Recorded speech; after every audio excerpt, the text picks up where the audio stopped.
Hey hello, రీసెంట్గా మేము వెళ్ళిన ట్రిప్లో ద ఫస్ట్ ఇండియన్ విలేజ్ మన్నాని అయితే విజిట్ చేశాం.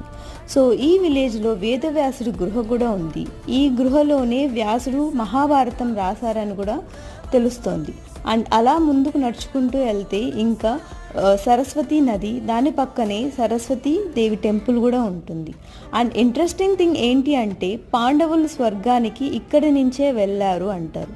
సో ఈ ద్వారం ద్వారా వెళ్ళేటప్పుడు ఒక్కొక్కరు చనిపోతూ రాగా ఫైనల్గా ధర్మరాజు ఒక్కరే స్వర్గానికి వెళ్ళారు. అండ్ చుట్టుపక్కల లొకేషన్ వైజ్ ద సీనరీ అంతా చాలా చక్కగా, కొండలు కానీ అంతా బాగుంది. సో రిటర్న్ మేము వచ్చేటప్పుడు గ్లేషియర్ దగ్గర ఫొటోస్, పిక్చర్స్ తీసుకోవాలనుకున్నాం. ఇదైతే మాకైతే ఫస్ట్ ఎక్స్పీరియన్స్ గ్లేషియర్ దగ్గర. సో కొంచెం ఎగ్జైటింగ్గానే దిగాము. కాకపోతే ఫొటోస్ అంత క్లారిటీగా రాలేదు చీకటి పడడం వల్ల.